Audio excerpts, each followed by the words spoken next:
Right. Are we live? And we are starting. Yep. Okay, welcome. Good afternoon, everybody. Welcome to the info session of the Waipuna Halswell-Hornby-Riccarton Community Board. And first up, we've got Sarah Neurosi. Oh, yes. All right. Apologies. First up, we've got apologies from Debbie and Helen, and lateness from Tyler. Yep.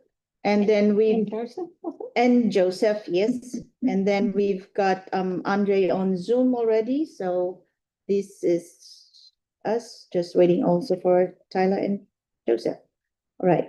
And so yes, we've got Sarah Neurosi on food resilience policy and action plan review. Come forward, please. Thank you. And do you know everybody on around the table? Not quite. Yeah. Right. Yes, please. Sorry, we're so far. So far away. All right, Mark, if you start introducing yourself, please. Councillor Mark Peters from Hornby. Sarah Brunton from Hornby Community Board. And Cody Cooper from the Hornby Community Board. And I'm Marie Polisco from Halswell Community. Yep. And we've got Andre on Zoom. Andre. Yeah. Yes. You heard that nice voice, deep voice, from bedroom voice. Oh yeah. Oh, the bedroom piece I could have known about. All right. Okay. Cool. Go ahead.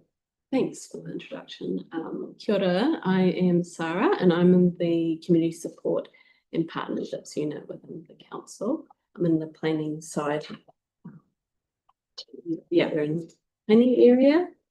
And today I'm here to talk about and maybe raise a bit of awareness around the food resilience policy that we have that's existing, that is being refreshed, and also the action plan. I come with a background in public health and nutrition, so this is quite an area of passion of mine, and I came in to council a few years ago sort of wondering, I wonder what council does in the food space, which is a lot, and I will share a little bit about that. But today's really just to provide a bit of an update and really to get some board inputs into the policy and the action plan refresh as well. And I'll just be speaking for about 5 or so minutes, and I'll just cover off today what is food resilience broadly, what does the new policy cover, what does our current food system look like, why does it matter to the council, why would council be involved in this space, and then I'd like to get your inputs and have a bit of a discussion around it, which would be great. So the food policy sat with the policy strategy team, and it's sort of moved into the Community Support and Partnerships Unit team. And it was adopted back in 2014 and kind of emerged out of the earthquakes and what had happened, and really realised that how fragile our systems really are, especially in times of crisis. So I think that sort of sparked it. And in partnership with the Food Resilience Network that came together, they drafted the food policy with the council. But a lot has changed since then. We've experienced a pandemic, we've got rising food prices, climate change and climate impacts, the growing pressures on our households, cost of living, globalisation. It's all really having an impact on our food system. The refreshed policy places a stronger emphasis on systems thinking. So it's thinking really broad. I think we typically go to the gardens and maybe the food rescue throughout lots of conversations, which has had a huge role within Christchurch, but it's much bigger than that too. So we've got, from the growing to the producing food to our manufacturers. We're a big manufacturing hub in Christchurch. And that's because we're having the systems thinking, because our food system is super complex and interconnected. So we really need to think big, and we need to work across sectors. We can't really work in our silos, and everyone plays a role, including the council. It's really focused on our food resilience or food security, food sovereignty is really an equity issue. Sorry.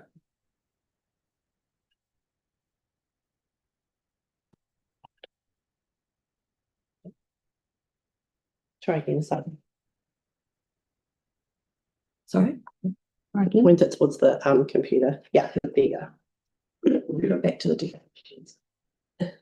But it's an equity issue, so we really have to think about, are we reducing the foods we have within our food system? Access to nourishing food every day shouldn't be determined by our incomes, or where we live.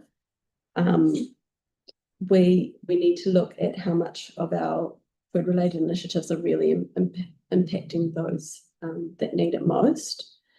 And it's really promoting local, so really focusing on growing and producing and distributing food closer to home, closer to where we live, and scaling up some of our food initiatives as well, and supporting our local economy. We've kind of lost a bit of where our food comes from, and that's something I think that we need to do initiatives that focus back on that.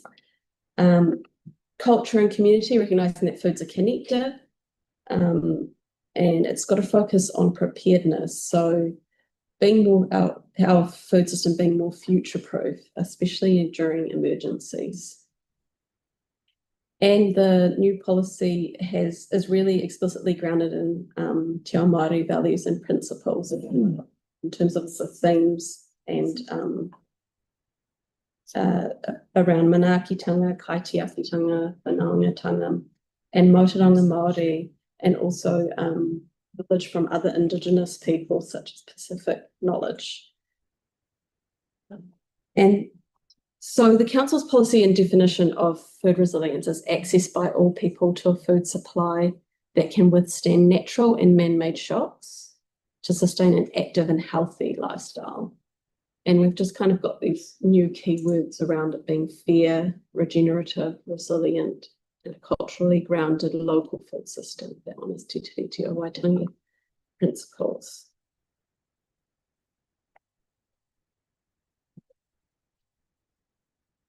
Cool. So food resilience really cuts across everything that we do. And it's a really cross-cutting issue within the council. So you might not see it as, but we're indirectly working in a lot of these areas.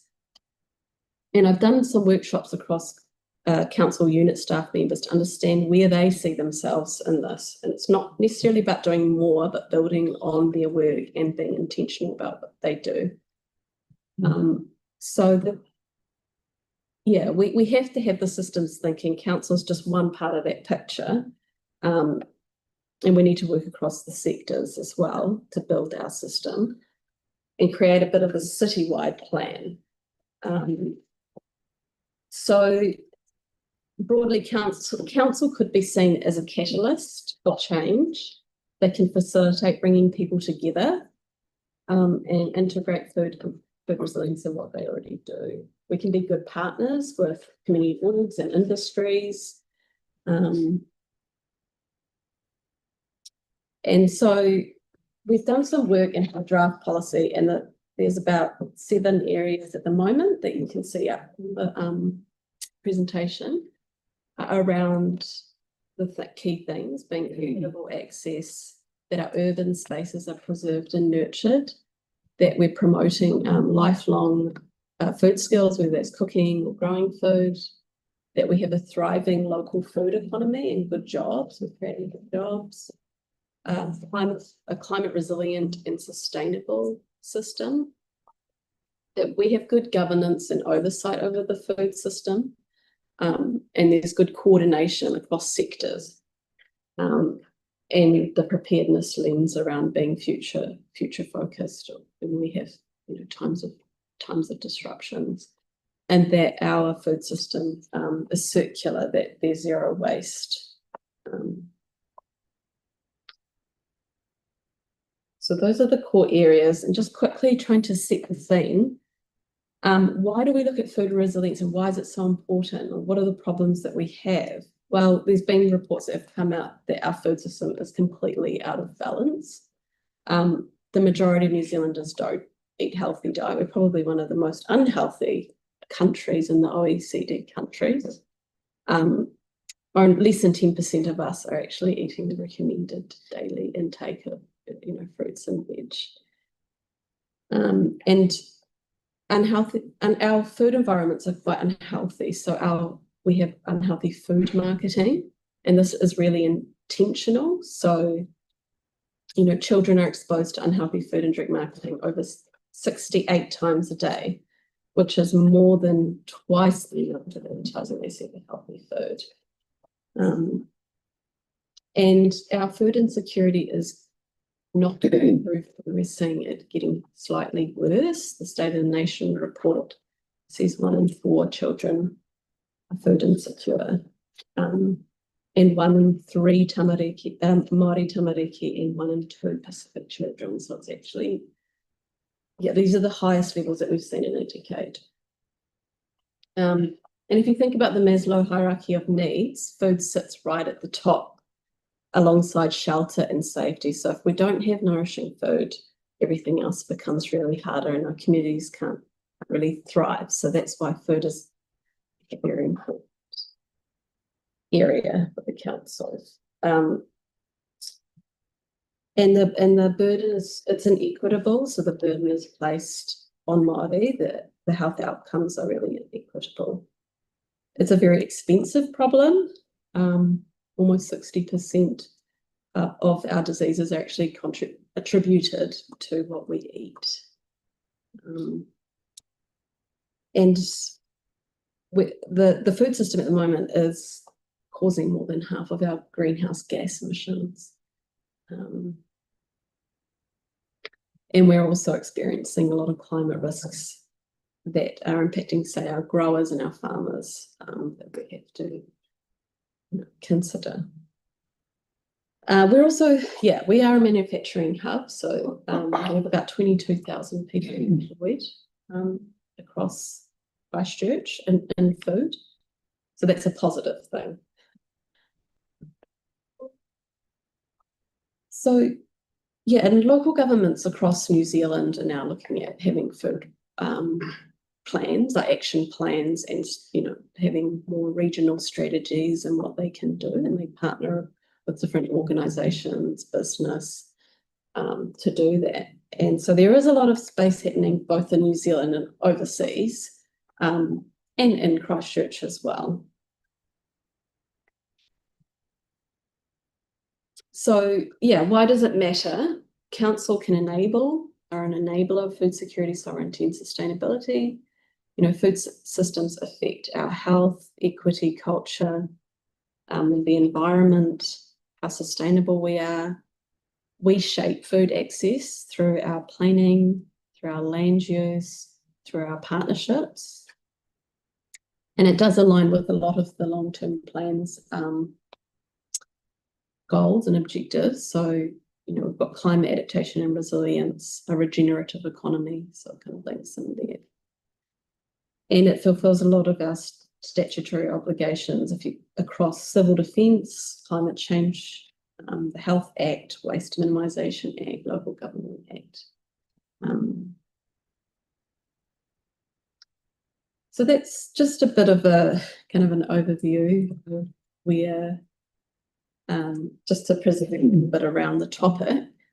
The next steps are refining the draft that we have pulled together from lots of discussions, and that will happen in April after I've gone to all boards. We've got an action planning workshop that you're more than welcome to come to. So that's, we had one in the end of September. This one is really around kind of creating a citywide plan with lots of people from, industry, business, growers, trying to get everyone in the room to try to have that systems thinking. And so we're facilitating that as a council. And then I'll refine the action plan always forget to do this.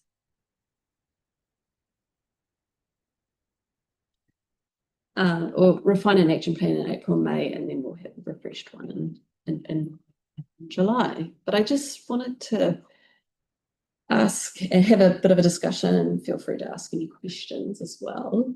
But I just wanted to understand more what, as a board, what were the key levers that you've used or that you have to influence sort of food resilience outcomes in your area. What are the strengths in your board area around food resilience?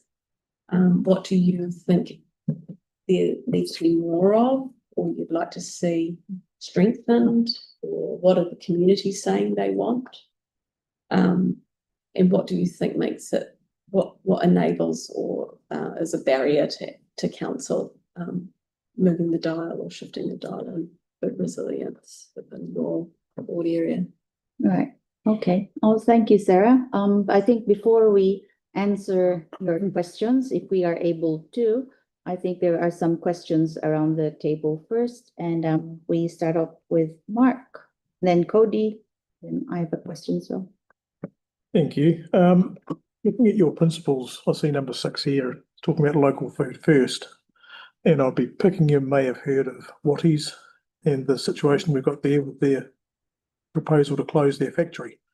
You don't get much more local food resilience than Watties being in your backyard.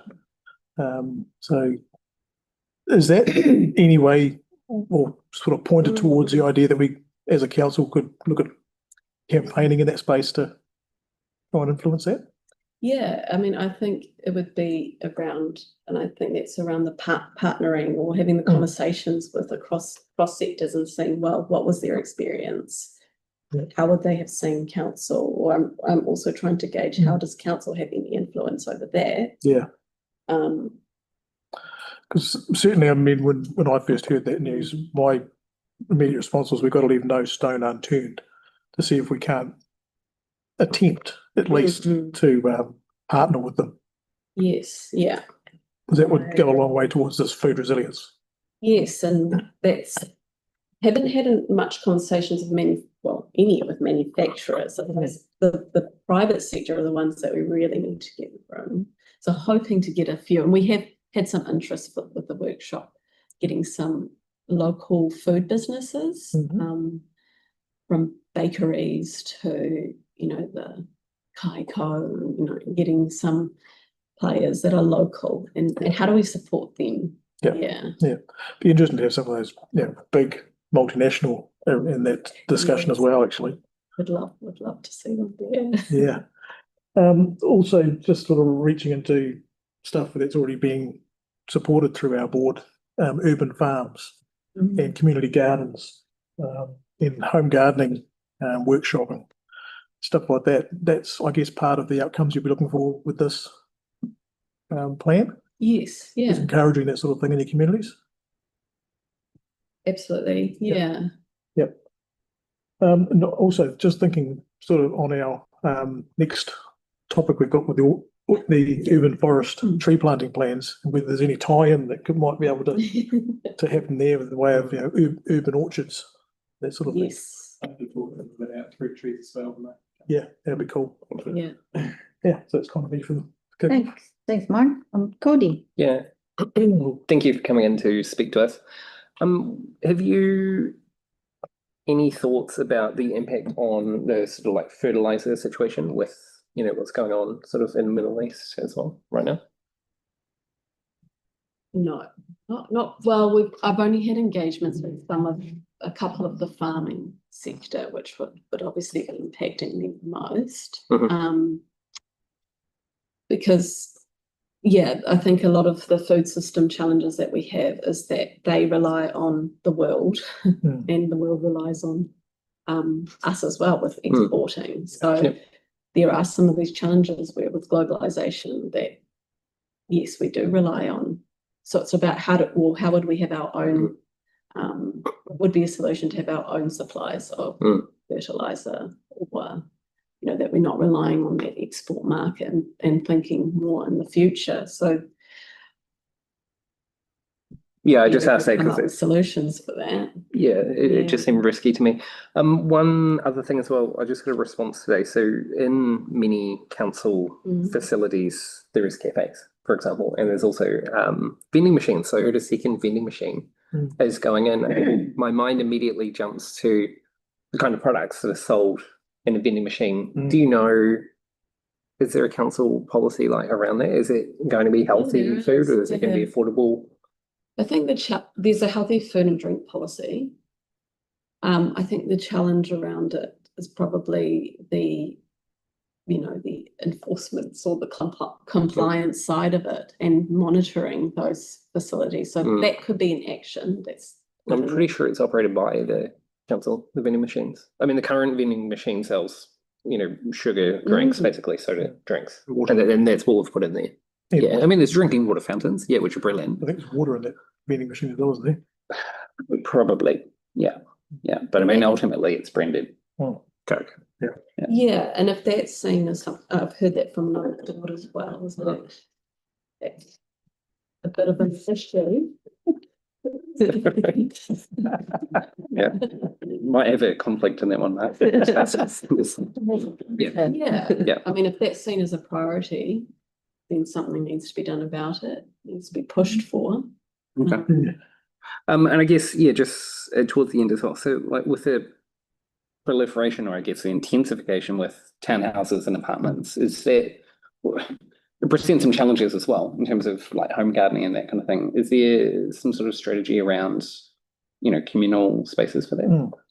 Parks. Well, I think that's then across different departments. So you've got like the urban planners and they've got regenerative.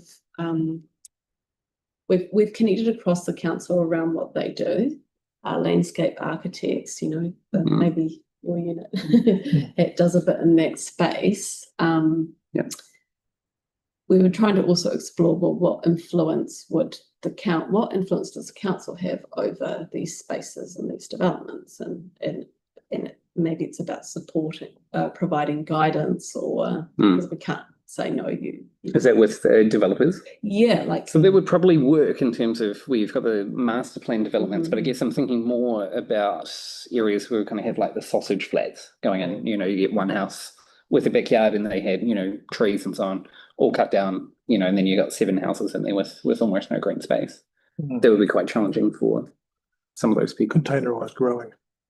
Yeah. And I think that's where community gardens maybe have had, but people want to see more fruit and veg when they walk down the street. It's not like you have to go, that's the whole Get Up the Streets concept. There's also challenges and barriers around getting those growing along the streets as well that we come up.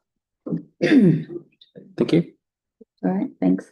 I've got a couple of questions and then Sarah will also have questions. I mentioned earlier, I feel like, I don't know, this is something new to me, food resilience policy. I didn't even think about this as council having anything to do with this before, but you say it's been there since 2014. But I'm having some missing links here with these concepts. If you can just help me try and understand. You talk about food system, good governance, food equity. What influence does council actually have on these concepts? And what is the food system you're talking about? Yeah, so we can create partnerships if we hear there's a challenge. We work in, say, because of food, I don't know where to start in the food system, but you've got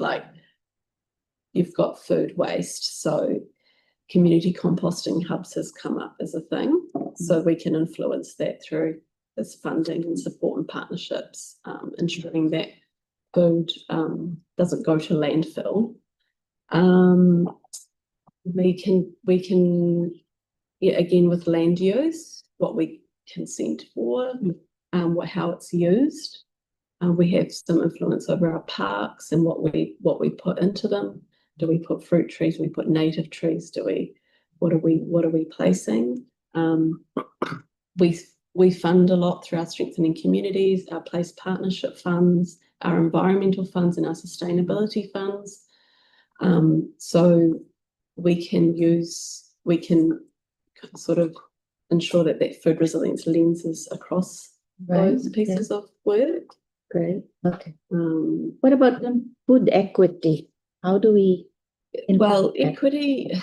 equity comes from access. So there's lots of innovative ways that you could maybe partner, say, with Te Whatu Ora, and I've seen this in the hut, where you essentially are trying to reduce the cost of fruit and veg and have alternative ways that people can access food. So that could be through like a fruit and veggie co-op. So you could have them out of community hubs. And I know that we have that in Christchurch, but I mentioned around scaling up. These things are really small, like even community gardens, they're great, but at what scale, are they addressing the food insecurity issues, and could we be supporting them to scale up? So what initiatives, I think the question is, where do we invest? So we more of supporting all these community groups, providing all those food. Yeah, access. but it could also be around our local food businesses who have said there's a lot of, because we want our local food economy to thrive as well. So they've said things like food safety. They want to start up a business and they don't know how. We've got a food safety team, and I know that it's more around compliance. Yeah. But they want to know how to start up, and they want education. Are there ways that education around food safety, maybe how can we help support in those ways? Okay, good. Thank you. Right, Sarah. Hi, Sarah. So I just was like, like the slide that you got about setting the scene. I think that sort of answered, but I guess I was just curious to know, obviously a lot of this is at a central government level, and then which parts of it are at a local government and how much resources do we put in. But I think those examples that you gave, they're like local grassroots examples, right? It's not, I mean, does your policy incorporate like that setting the points under setting the scene? Or no, to me, that seems more central government. Is that right? Well, yeah, I think through the initiatives that we do, those the health impacts through giving community members better access, like if we can find ways to give increased access or knowledge. So we've got groups and we've got organisations around how to education life skills around cooking and growing. Those are the things that community want. We fund education programs in schools that do a bit of that. So I think there's multiple ways. Yes, there's a national government responsibility, but more and more they're saying local governments actually have a lot of influence. There's a lot of ways if you look across the big food system where we can simple change. Yeah. Yeah. And then there's does the council fund Waste Ed with Kate? Yeah, we do. Yeah, another initiative. Like sustainability. Yes, we do. Yeah, through the sustainability.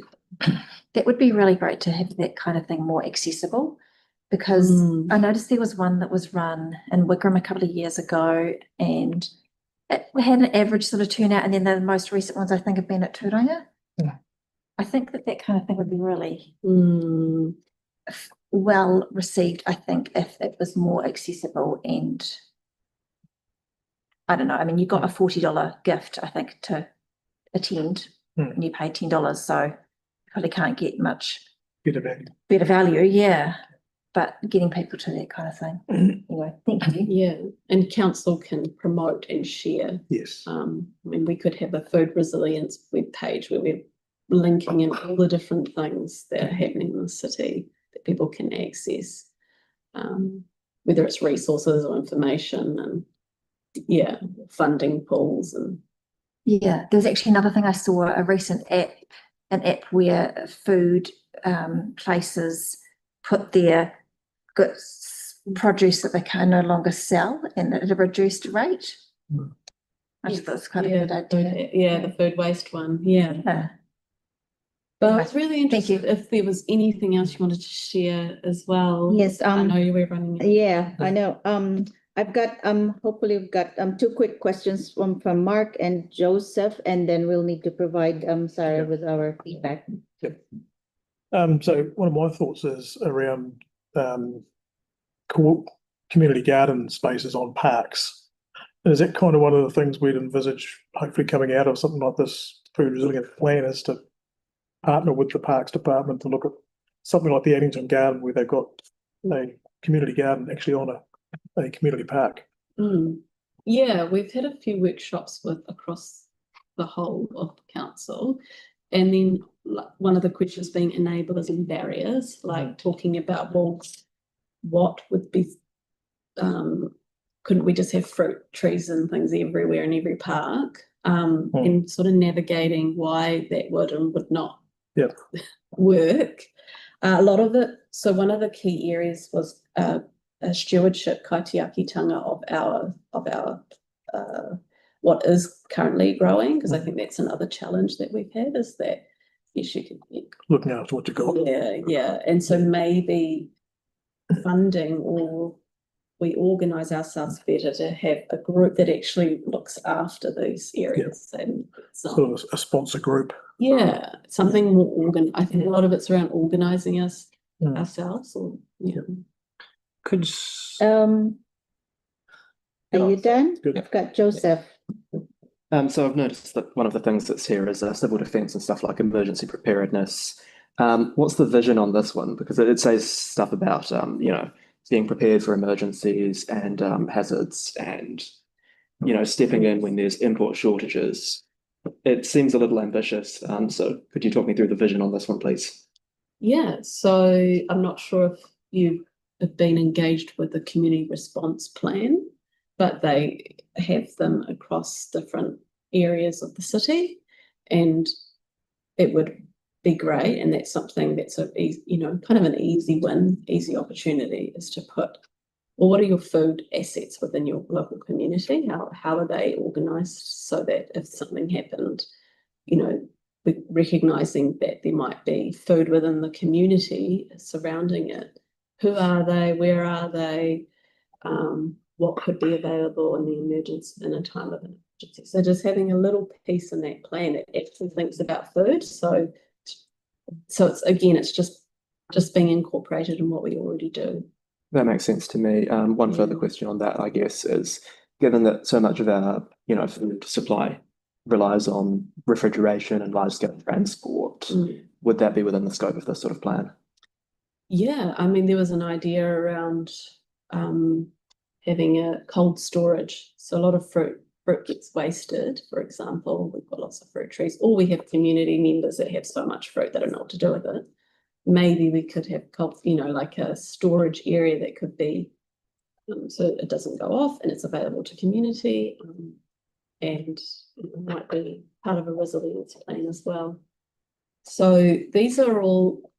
So I think the next steps are really trying to get commitments from council, from get to understand what the priorities are from our leaders, and also from community and partners, and actually kind of consolidate it into an action plan. Great. Thank you, Sarah. So I think in less than 5 minutes, if we can at least provide some few answers to your questions. Right. I think for the first bullet point, you've already mentioned that we do provide funding to the community groups, and that's a lot of assistance of, I would say, already. Anything else? Mechanisms, levers? I think that's the main one that we do. Funding, strengths of your board area and driving positive outcomes. We do have several community groups doing all these community gardens. We have the Share Kai programs also around the city, and some food banks. What else do we have? Is there maybe the awareness in the community that these things exist, that they could volunteer there, for example, as well? I don't know if there is. Yeah, I think we do have in the newsletter. They're promoted pretty well. Yeah, they No, do yeah. promote, yeah, Okay. the community groups do promote, and yeah. They're like any community group, like lots of them are, Mm. incorporated societies or they're trusts. So there still is that governance element Mhm. of the community organisations, Yep. which we see the same kind of ebbs and flows with Mm. those groups that we do with the others in terms of, sometimes they're thriving in terms of the volunteer numbers, the governance, and then we'll see a dip. So Mhm. we see that across if I think about the community gardens or, those who are establishing community gardens in the area, we're very much still in that space where some are thriving and then some need more support. Yep. And awareness. So I guess the staff actually support those groups as well, so that's Yeah. another way that we can work with them. Yes. Do you know, is there any parks that we have where, councils consider just providing a space? Where people could actually just decide to plant some things if they felt like it, or something like that. I mean, it doesn't have to be that, we come in and we go, oh, here's exactly where we're going to put, this, that, and the next thing. Is there just open spaces provided? Could we look at that? They I allocate could probably speak to that and I can Yeah. as well if you want to. Thank you. put that question there. Yep. Right. What does your community say they want and need? I think the strong thing that comes out of our communities would be the community gardens. Is there anybody else who wants to add to that? What else? Community. Community gardens, community orchards, all that sort of community encouragement space. And of course, the funding, because they come to us with funding. They need the funding. Who was the person that came through in the Rotary who had opened the grocery store? I think there was someone who opened that. Trying to think. Yeah. Right. There's sometimes small stores actually where they can provide different selection of product at a more affordable price as well sometimes. One of our classics is Tafari Whero, the urban farm. Yeah, and that sort of the stuff. urban farm. Are you familiar with them? I've The- heard about the some name? of the developments. Is it in the? Martin? This Tafari Whero is a community trust group, and they look at doing education with families around growing their own vegetables at home. Also looking to do an urban farm in the Hornby area in partnership with the local high school. So looking at that food resilience within the organisation and the whole suburb through that. And we've got 126 on the corner that do look at gardening and growing groups as well. So we've got a number of community groups that do it, but I'd love to find more ways to encourage them and perhaps more public spaces to help. Do you know as well, do our libraries provide like a seed library as well? I'm not sure. Yeah, I know that they're a great place for community to come to. I know that they do a bit of the seed exchange work, but I don't think they hold seeds. Yeah. Okay. So I think we support an organisation to do that. Yep. Might be the Horticultural Society, but yeah. Could be something to. Libraries are another space where people come to, so it could be gardens there or doing things like seed exchanges. Right. Okay, before we let you go, I've got one more question from Tyler, but I would also, if it's okay with you, we'll also send the questions out to the board members if they have anything else to add by email. We'll send it through Bailey and Faye. Okay, Tyler, please go ahead. Good, Koto. Can you hear me okay? Yes. Awesome. Those key questions are really good. I just wanted to provide a Riccarton aspect too, where we're currently working with a lot of, I guess, food resilience providers, those who are in the community gardens like the Te Pā family, and finding a significant amount of barriers, not necessarily with the production of food, but actually the security of the food. There's been padlocks being broken into, fences, etc., etc. And that's just a question just for the board and maybe for staff to think about, is around, we're really good at enabling community gardens and things, but the question is around security mechanisms for them too. I think that also highlights the extent of the issue. Yeah. People are breaking into 100%. Yeah, it's, But aren't we giving access to everybody? Yeah. Actually, something quite interesting I'm just looking at the moment is Smart View. You've got the foraging map. You can actually see around the city where you can go foraging. Right. Okay, so we'll just send out the questions to the rest of the, well, to the board again, tomorrow, and we'll just send through some feedback if anybody needs, wants to add some more to it. Right. Thank you very much, Sarah. Thank you Okay. very much. Bye. Thank you. And next up, we've got Toby. Welcome, Toby, and you know everybody else already. Everybody, Good, everyone. well, Okay. oh, Thanks for having me here. I'm going to be talking about the urban forest tree planting program. I did have a notebook with notes and realised I forgot it. I've written 2 of them on my hand, so we should be able to get through. I've got a presentation here.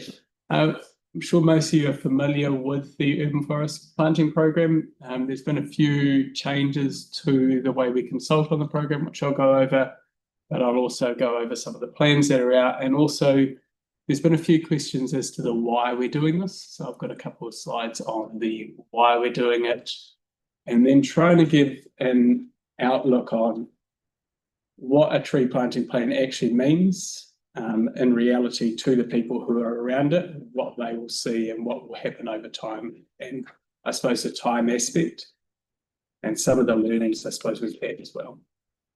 Let's try this. There we go.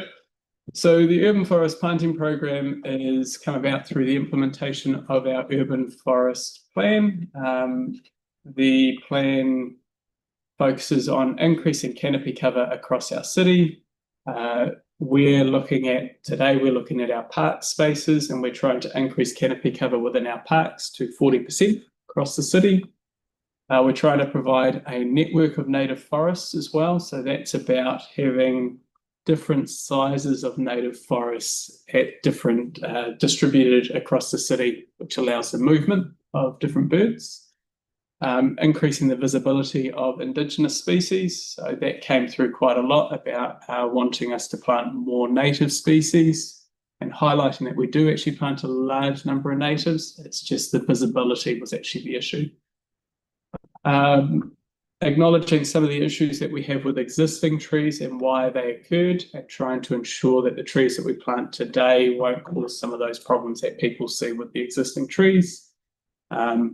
And also a focus on increasing canopy within our low canopy areas. Now, this board does cover some very low canopy areas, including Hornby, which has the lowest canopy cover across the city. Just to put it also into context, Christchurch as a city has the lowest canopy of our major centres that have actually done canopy cover models, and internationally, our canopy cover is really low as well. So whilst we see big trees and we see Hagley Park and things, our canopy cover across the city is actually quite low. So why do we need to plant trees? So one of the big ones is, well, we've got a few. So they take up water, groundwater, they clean groundwater, they help reduce stormwater peak flows because they slow that water down, they reduce erosion. They filter a lot of pollutants out of the air. So Christchurch has had a history of not having very clean air because of the way our air flows across the city. So they play a really important role in that, providing canopy corridors for native birds. The 2 things that come up a lot, wind. People are concerned about trees and wind because they see trees as actually being blown over by wind. Trees are actually pretty sturdy. They don't normally blow down. We do have trees blow down, but most of them are very sturdy. And if they've grown up in their environment, then they're pretty good. And they actually provide shelter. So as we do get these higher winds, trees will actually help to mitigate some of that changing climate effect. But the big one is heat. So shading of a tree. At the moment, this is where my notes come in. So in 2024, we had 45 days of over 25-degree temperatures, and 2025 we had 34 because we didn't get much for summer, to be honest. but they're predicting that we're going to get 20 to 60 more hot days. Now that 25-degree day in an urban environment, we get that urban heat effect. So we're looking at 30 degrees plus. So those are the days that you keep your curtains closed. You don't want to go outside. It's too hot and you're searching for shade. Trees take around 50 years to get to that mature size. So if we really want that shading and that cooling impact from trees, then we do have to start looking at them now. What we might be experiencing now and concern about a lack of shade or the impact of shade on trees is unlikely to be so much of a concern going forward. And it will take a lot of time for these to come up and grow. Shading is one way of cooling, but trees also reduce the ambient temperature around them through transpiration. So you don't actually have to be in the shade to be walking around trees and get a huge cooling effect. We were at Halswell-Hornby the other day, and it was a really hot day. And you looked over under the trees, and everyone was piled under the few trees that were there. And we're going to get more and more days like that. If we're looking at 60 more days a year of that, that's a really big impact. And it affects elderly and the young far more. So it's about looking ahead on that. So with that in mind, we have a number of parks out for consultation within this board area. I won't go through and list them all, but there's one page there of them. These are all currently out for consultation, and we have another page here. We've also got 3 other reserves that have already been out for consultation. We're looking at one Mandeville just accidentally fell off, didn't come to the board. That's only got 1 or 2 trees. Waipuna Park, after going to Halswell-Hornby and hearing feedback and taking some of the feedback that we got from the original consultation, we'll make some changes, and we're proposing to bring that back to the board. And Kahuku Park, I met with the 2 residents that had some concerns about the trees, and we'll make some changes to that. And the plan is to bring that back as well. We've got a special meeting with the board at the end of April, which is where we will bring all of these reports through to you to try and get as many of them approved in one go as possible.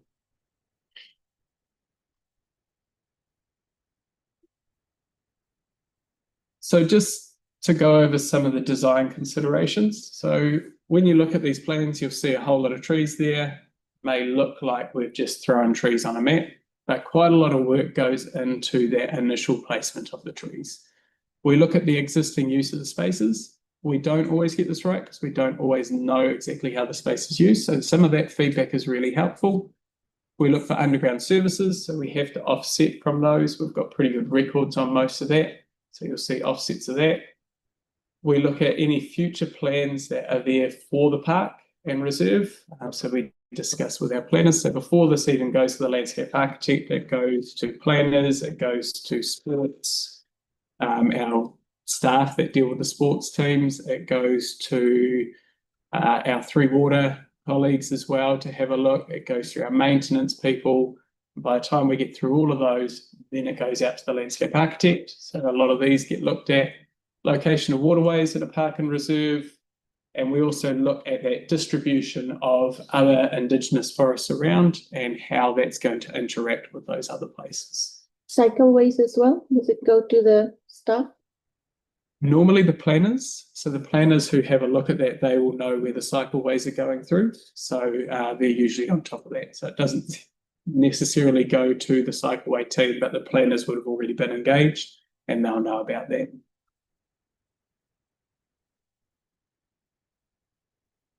The other thing we've implemented, so when we first started this program, we had a look at where a lot of the concerns came from around existing trees.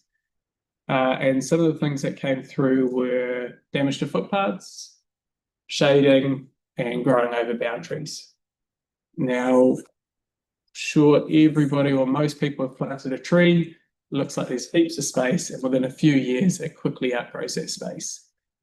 So what we've done is we've started planning for trees at maturity. So everything we showed or everything we plan for that tree at its mature size. Offset all trees 3 meters from pathways. And the reason for that is 1, There is concern from some people around walking down pathways where there's dense planting around it. You want to be able to see, you want a clear view. Aesthetically, it's also much more pleasing as well when you're not closed in. So we have that offset, but it also mitigates a lot of those tree root issues where we have those offsets. We also choose species that we know aren't too bad as far as roots go and paths. We plant so that at maturity, the tree won't overhang neighbouring boundaries. So we set back from neighbouring boundaries. So depending on the size of the tree, even though we have a minimum 3 metre setback on a lot of our boundaries, we will also, depending on the type of tree that we plant, we may have that setback further.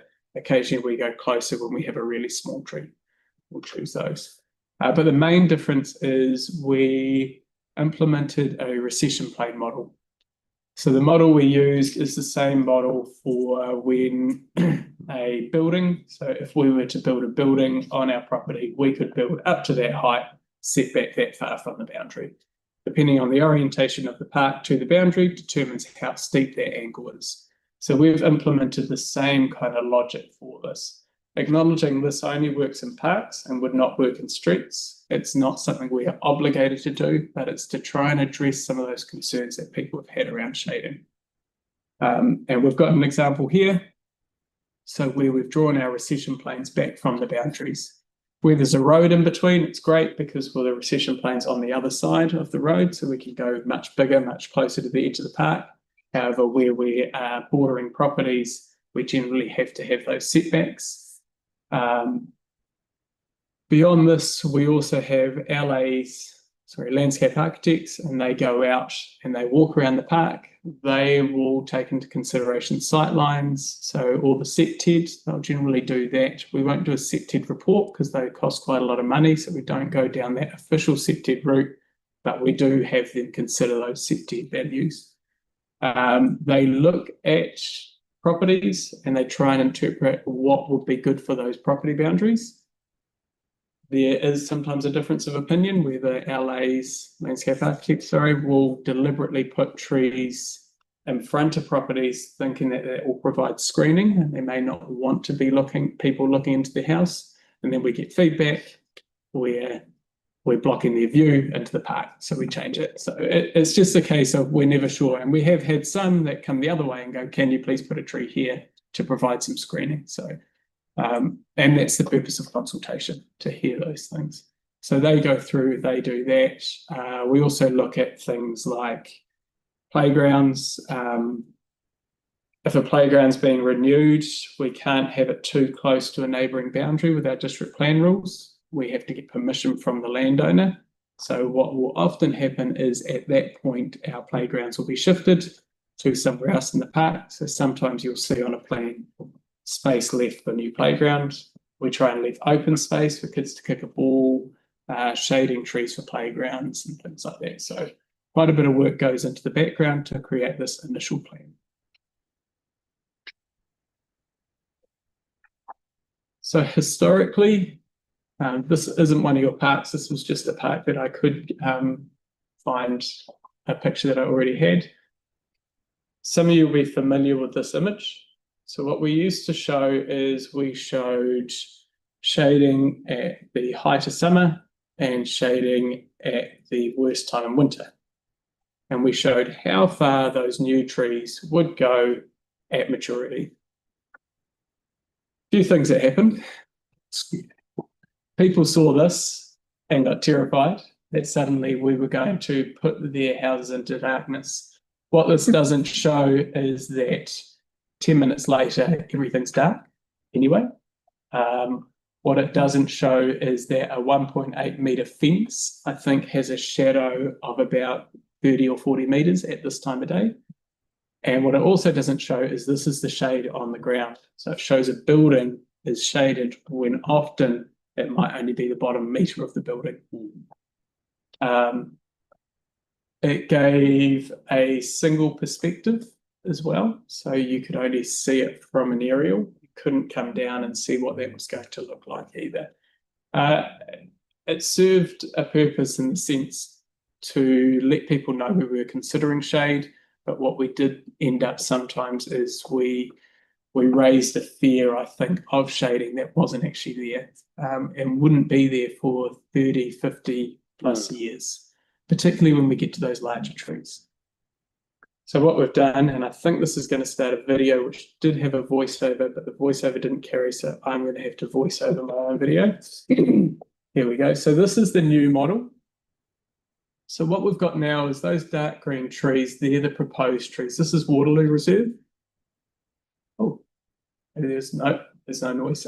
So what we can do on the top there, you can see I'm moving a toggle along, and I can show at any date what the shading impact is going to be. We also have the buildings on there. So you see the shading impact of existing buildings, because that was something that was missing. People were getting shaded, but what they didn't realize, they were already going to be shaded. We can turn off and on existing trees, acknowledging that the existing trees show how they look now and does not show what they will be at when these trees reach maturity. There's a limitation. And we also have the ability to show trees at 5 years, 20 years, and at maturity now. So it's defaulted to at 20 years when you jump on there, but you can go in there, you can change the date to whatever date you want to look at. You can move that toggle to see what that shading impact is going to be. And it also shows whereabouts it will show up on the building as well. Talking a bit quicker now than I would normally. And the next thing it should show is you can move around, and you can also change a perspective. So what you can do is, if you're wanting to see what the shade impact is going to be on the front of your house, you can now do that, and you can set the different time periods as well. So for the first 5 years, for 20 years at maturity. Wow. There's a bit of guesswork in it. We're estimating what that tree will be like at that age, based on a very large tree is going to take a lot longer generally to reach maturity, where our smaller trees will probably reach maturity or that mature size after about 20 years. So we try and interpret that as well. We're not trying to hide the shading. We haven't changed to try and hide the impact. We've just tried to provide a more realistic view of what that is. There's a video that shows how that works. You can go to your different parks and have a look at them, and a video to describe how the tool works and some of the other features that are in there as well. So that's new for this consultation now. So that's all out for all of these plans are out with that consultation material yesterday. Here's just some pictures of what the tree looks like when it's planted. So again, we have that view where we're trying to show the mature tree to show that we're planning for the mature size, but the consequence of that is people feel like they're suddenly going to be seeing that mature tree immediately. So this is actually what they will see, and this is probably what they'll see, not much more than that for the first 5 years. It won't be till 10, 15 years that you actually start to see a well-established tree.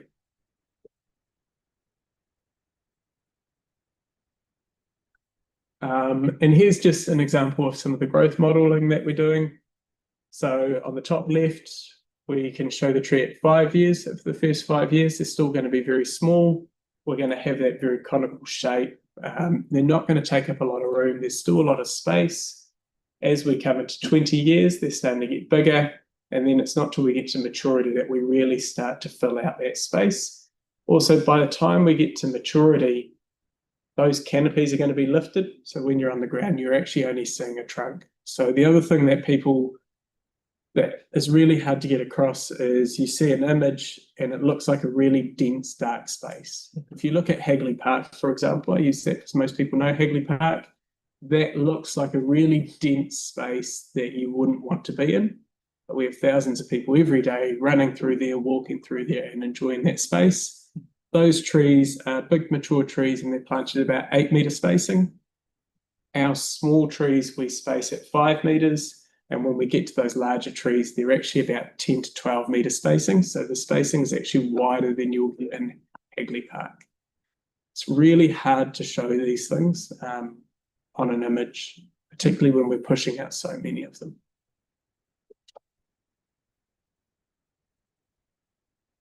Our consultation, so we consult a lot. We try to consult a lot. We try to include as many people. So it goes on our Kōrero Mai page, Let's Talk. We do Facebook posts, emails to stakeholders. We do early engagement with the sports clubs. We did miss Leslie Park, apologies for that. But that is now, we're aware of that. So we're going to see them. That just got dropped off the list, sorry. Cool. We went to Hello Hornby. So at Hello Hornby, we got, this is where I did have some notes, we got 60 people come and talk to us directly about the planting plans. We had some little boxes where are trees important? 2 kids put in, I don't know, but everyone else put in the yes, they are important. We got feedback from a couple of people who said they felt like we're putting too many trees in and we're ignoring open space, but a vast majority of them were asking for trees, including a lot of people highlighted they would have loved to see more trees in Waikoa Park. We do letter drops, so every property that neighbours the park, we do a letter drop for them. I attend countless resident on-site meetings. A lot of you have probably seen me at many of them. We engage over phone, emails, so we do get feedback, we do contact them, we do our best. We can't get to all of them, sometimes we do get a lot. There's on-site signage, doubled up on letter drops, and residents on-site meetings, and engage over the phone. Yeah, so we do it more than once. So we have a special meeting coming up because we have a large number of parks coming to this board. Trees can be a contentious thing for many people, seeing them outside of their property, so we do tend to get people come in, so that's why we've opted and asked for a special meeting to try and get as many of these approved as possible. We're trying to get the next 2 years worth of parks approved this year, and then over the next 6 to 8 months we'll be trying to get the following 2 years approved to try and get ahead. It takes us about 2 to 3 years to grow a tree. At the moment, we are very much confined to what we already have at our nursery. We would like to get to the point where we have more freedom to pick species and we can grow them on and know that they're all ready to go and have a lot more forward planning. So that's the process. We now have a project manager, which is great. Jason Tickner, you may have seen him, he may have been in here. He's a planner. He was with council and he's come over to help with this, which is great. So he's helping move that along as well. That may be my last slide. I don't know. Yeah. So what we do once we get a plan approved, so the next thing we do is we go and order the trees, getting ready for the planting season. The planting season runs from April through till September. From September through to about October, we're normally out doing mulch, pruning, fixing up some of the stakes, and then we're into watering, and we water through the summer, and then we hope to get a little period again to tidy up some of those trees before we jump back into planting season. The trees we plant are planted by our in-house team. We look after them for 7 years with our own in-house team, so they get watered and maintained for the first 3 years on a very regular basis, and then they get a visit at year 5 and a visit at year 7, the last form prune, the last check, and then they go into our normal maintenance cycle. As far as I know, that is the longest establishment period anywhere. Normally 3 years is quite good. Most are 1 to 2 years. So 7 years is about trying to give those trees the best stuff. And that's it. Does Great. anybody have any questions? I do have a question about the fruit trees as well. Oh, thanks for that, Toby. I do have a question, and then we've got Mark and then Joseph. So, to be honest, I was actually expecting this info session with you was about the tree planting plans that we are going to be deciding on at the meeting. So I was expecting us to be talking about the results of the consultation, and yeah, but it was explained to me by staff, my 2 angels here, and I understood. So yes, you're not gonna do that, and you are coming to us with those planting plans that are already like straightforward, no issues, and if there are any, you'll be probably Yeah. going back to the drawing table like you are with these three Potentially. or whatever, Yeah. or discuss with the residents. So out of those, so if you can just give us a teaser, I suppose you've already done your report for, No, they're still out for consultation. oh, they are still out. Yeah, consultation. They will be closed finished. Oh, they closed They yesterday. Did they close yesterday? Closed yesterday. There you go. They Yep. closed yesterday. Right, Yep. yeah. So I have so we've had some feedback on Globe Reserve. So we've got a couple that we're Which one going was back. that? Globe Reserve out in Globe Templeton. I have a residents meeting. Forgotten the name of the park. Nash Reserve. Yes, got a residents meeting for that. We've had some feedback on some others as well, but I haven't had a chance to go into it. The reason for this was to, I suppose, talk to the board about the work that goes into it, so you have a broader understanding of those plans. Yep. When it does come to the board, the ones that are straightforward, I'll lump them together and go, hey, here you go. The ones that we've had feedback and we've had to make changes, or we know there's deputations and things coming through, we'll have those as they're separate, and we'll talk about how we've tried to address those concerns. We acknowledge we can't always keep everyone happy. We make a lot of changes to the plans, but we can only make so many changes. We have pulled plans out completely before. I'm hoping to not do that based on the feedback that we're getting. I don't intend to pull any back, even the ones that we probably do get some negative feedback. I'll still be bringing those to you, showing the changes that we've made to allow the board to have a decision on those. Great, thanks for that. And so I understand the new shade model will be available to us already? It's already there. Yep, It's it's been out for the whole consultation period. Great, that's Yes. great, thank you. Right, so I've got Mark, Joseph, and then Cody. Thank you. Thank you for your acknowledgement around Leslie Park. I got a very panicked phone call from the Rugby League Club saying, hey, we weren't aware of this. Yeah. So hopefully you can catch up with Brenton and the team I'm out there. catching up with them on Monday. Excellent. They'll be very happy at that. Rannoch Drainage Reserve. I did a visit there with a resident on Saturday. I believe she's put in submission and may have requested a meeting on site with you. Wanted some fruit trees? No, wanted them set back further from her boundary. Oh, yeah.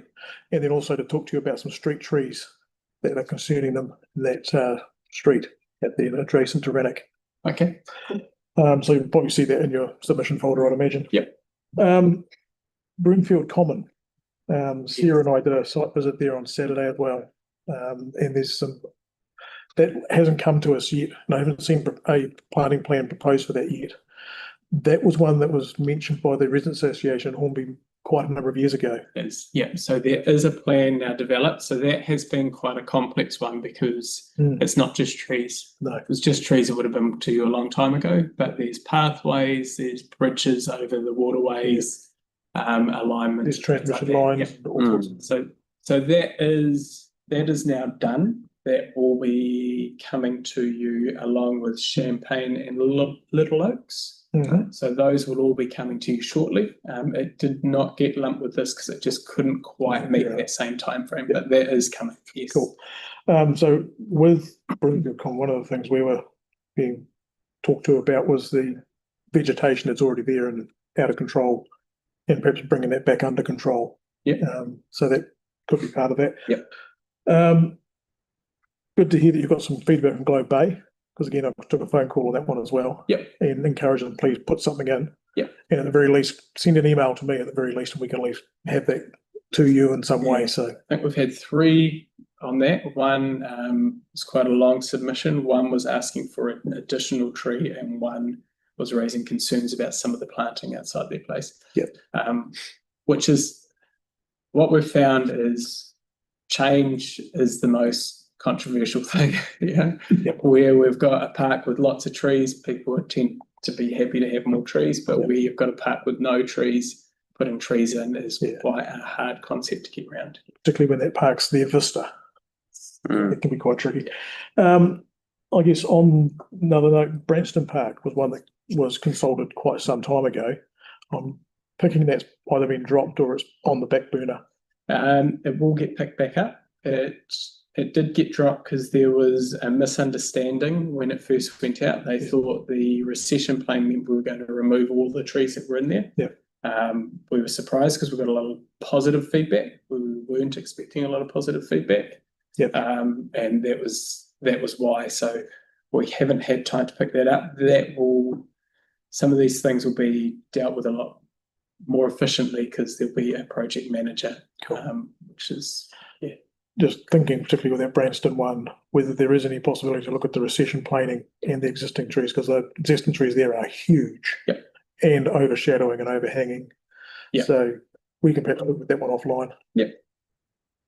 Pleased to hear about your 7 years maintenance plan on those trees. That's what that gets raised with us a fair bit. Yep. Is you're going to plant these trees, you're going to let them die.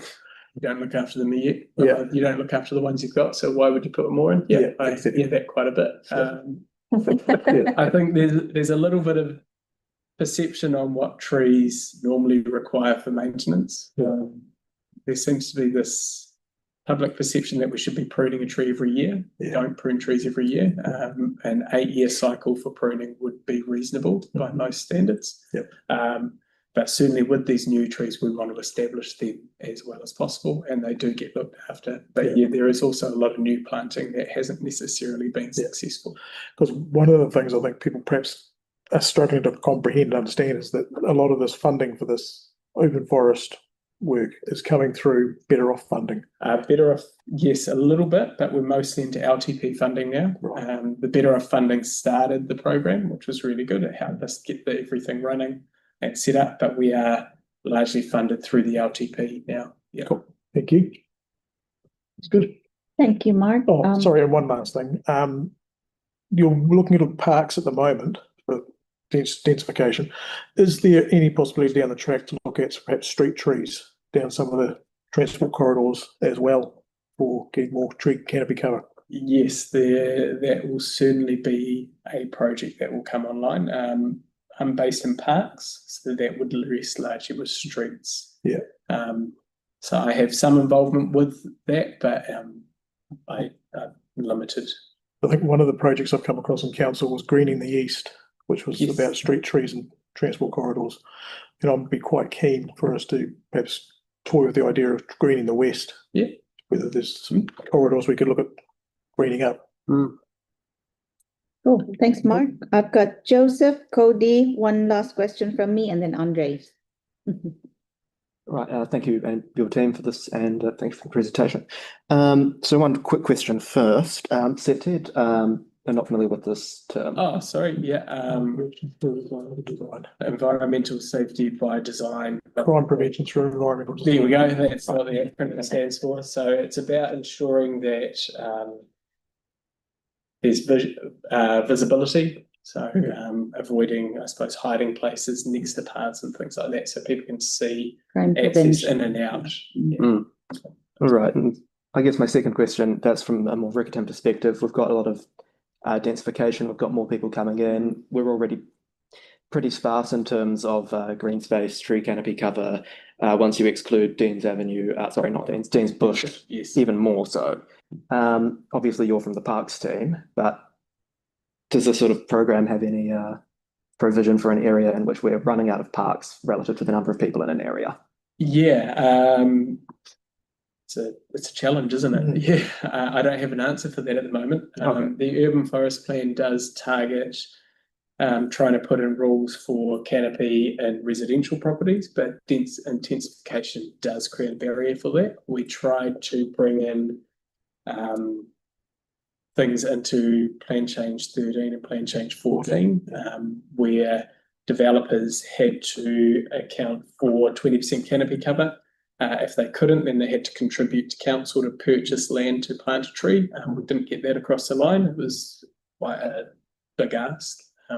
So we are looking at different avenues, but it's not an easy fix. Right, that's regulatory mechanisms. What about voluntary mechanisms for dealing with landowners and developers? getting them to put more trees on their own property. Yeah. Yep. So we're very supportive of that, but again, we are limited by the type of support we can provide. Providing public money to plant a tree on a private property isn't something we've explored too much yet. We've still got a lot of land that we want to plant our own at the moment, but things have been talked about and explored. We don't have a program at the moment for that. Right. What about access and capacity of the CCC nursery? Yeah, so our program is going to boost what that nursery needs to produce. So because those trees grow for 3 years and we're hoping to plant up to 5,000 every year, that nursery is going to have to increase to hold about 20,000 trees, which is going to be pretty much the capacity of that nursery to meet our own programs. Right. Yeah, but we get a much better quality product, and when we grow from our own nursery, it's much more cost effective. Right. We do in Riccarton especially, but all around the HHR sort of area, have some large and very settled landowners who are unlikely to move from their very large blocks of land, such as the university, Westfield, Yep. And then further out in Hornby, you've got obviously, the pair of malls. So for voluntary programs, and if there does happen to be excess in the nursery's production, would we be looking at some kind of voluntary engagement with them to increase the amount of tree cover? I would love to explore it. I haven't got a plan at the moment for it. Okay. Yeah. Cheers. Thank you. All right. Thank you, Joseph. Cody next. Yeah, thank you. I actually thought it was very good to understand all the work that's gone in from when the change, because I know I certainly didn't expect that they would be so critical. So it's good to get that understanding. Yeah, just a couple of questions. An important one was actually, when should we expect to get the feedback back from you? Will it be at the meeting or will it be before the meeting? I'm just thinking if we wanted to actually go out to a site, actually visualize it, maybe speak with people. So it'll be when the agenda gets published. Yeah, it doesn't give us much time. It doesn't. 2 days. Or you get Just the weekend. And that's what was explained to me, that what will go in the agenda. So these are the straightforward ones, and then there'll be at least separate which ones are the curly ones. Yeah, are we able to get any sort of early signaling, without getting down to a really restricted What I level? can do, so obviously those results would have come in now. I've got a few meetings where I'm going to meet specific members, resident groups on some of those more controversial ones. Yeah. But I am happy to give you an early taster of what that feedback is, particularly if there's any coming through. A lot of the time we do get feedback. So my experience is there's a lot of bluster, a lot of loud noises, and quite often it's only one tree, and it's we hate everything. And then I turn up there, and by the time I talk to them and go, well, we just take out that tree, everything settles. And we try and get some of those sorted out as well beforehand. So by the time that comes to us, you've had those conversations. Yes, yeah, very much so. Yeah, I try and address as much of that as possible. Yeah. I can't always address all of it. Yeah.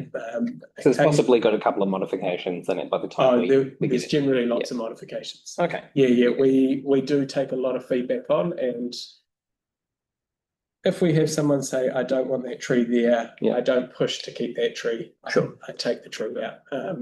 It's not a tree, it's just a spot on a map at the moment. It's pretty easy to put a red line through it and change it. I'd much rather get as many of the trees in there and have everyone supportive of the plan than try and push for one tree here or there. Yeah. Sure.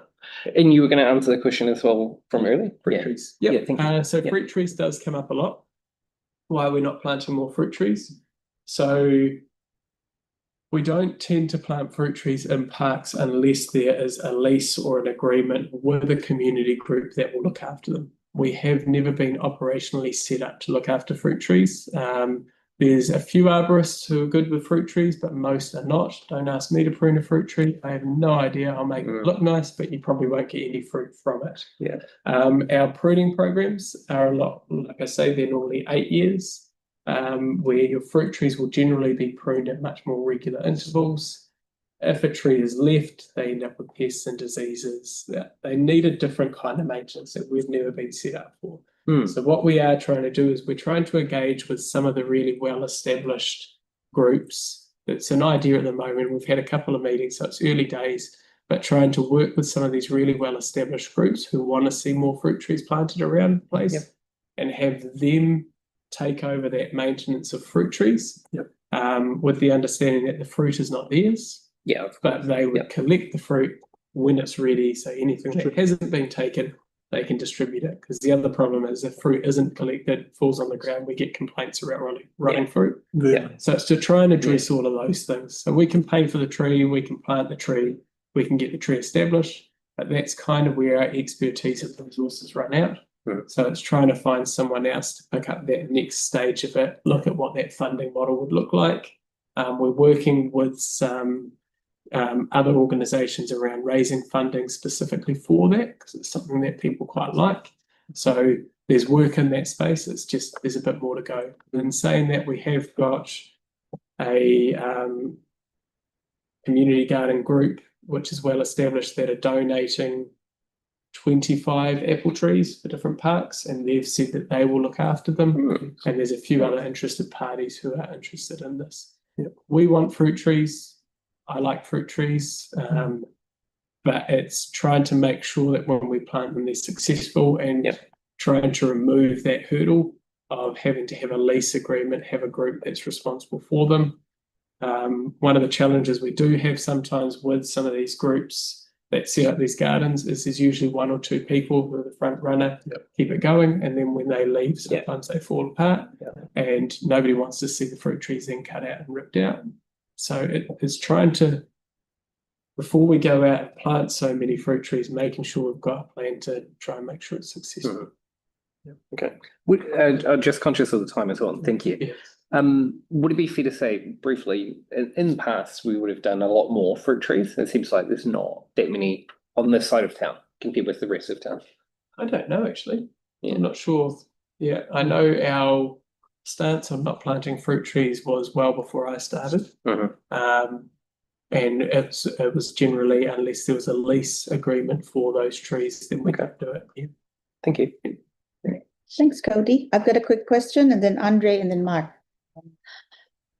I understand you met with the residents around Nash Reserve yesterday? No, tomorrow. Oh, tomorrow. Yes. Oh, okay. So scrap the question. All right, Andre. Go ahead, please, Andre. Thank you. My questions have kind of been answered along the way. So it's now into rates funding. I guess it's not really a question. I guess I'm just going to flag a concern from here, that we're never going to be able to keep all residents happy with where the trees go. But it kind of feels to me like where there is people not happy with the tree going somewhere, we really do just need to say, okay, we're not doing it and move on. It sounds like there's a huge amount of resource going into, every single tree. We're talking multiple site meetings over a couple of trees that we can just take out. So the cost per tree at this point must be astronomical for this plan, and to go through the next long-term plan process, which is going to be pretty devastating for a lot of things. We're going to have to find a way to do these cheaper. But yeah, Toby, I think you're doing a stellar job keeping everyone happy and bringing everything to us. So hats off to you. I think you're doing great. I generally do the resident meetings when there's more than one person or when they can't articulate the issue over the phone. So most of them I do address over the phone. And we do simply what you said, where we ask where their property is, which trees in particular, and then we just remove it. The difficult thing is sometimes they'll put their feedback in, we'll address it and getting them to come back and then say, okay, we're happy to support the plan now. They'll say it on the phone, but getting that message through can be difficult. Yeah, makes sense. Cool. Thank you. All right. Oh, Thanks, and Andre. so just one more. Is there, obviously we're planting by people's properties, there has to be consultation. But are there other areas that we can be planting where we don't have to go through that exercise? Well, that's really down to you as a board, is my understanding, because the delegation to plant trees sit with yourselves. I try and make sure that when we come to you, you're confident that we've engaged with local communities. Yeah, 100%. I'm just thinking like areas that aren't near, right near where people are living. Streets. Yeah. Yeah, I'm not sure. Streets you'd have to consult again though, I guess. Yes. Yeah. Yeah, because I guess I'm just concerned that the budget from Better Off has run out. Yep. And I've got no idea what the cost per tree we're talking now is. But I feel like for it to continue and survive a long-term plan, we're going to end up having to find a way to deliver. So I can give you an idea on the cost per tree if you'd like. Yep. Yeah, so the cost per tree is around the $500 to $700 mark per tree, but that is for 7 years maintenance as well. So covering 7 years of the tree. Yeah. Gotcha. Awesome. Hey, thanks, Toby. Thanks, Andre. Mark. Yeah, no, I just wanted to share a good example of how good Toby is. We had Denton Park planted, and there were 1 or 2 trees that were encroaching into playing areas that the clubs had jumped on. And we had an on-site meeting, and Toby just said, look, let's just move them, get them out of the way. So Toby and his team are really responsive and really good about making sure that the users that are objecting, that are being disadvantaged, but they're actually looked after. So thank you for what you do, Toby. Thank you. Appreciate it. Thank you, Toby. Thank you. Anybody else have any other questions? No? And so thanks very much, and we will see you at the next special meeting that You we're will. having. Yes. And I just quickly add, I think Toby, the meeting that I've attended, a community meeting that's been the most contentious has been one that Toby was involved in. Yeah. So thank you for your patience. That's okay. Okay, thanks. All right, info session, meeting, done. What was that noise that went off? Not a meeting. I don't know. Yes.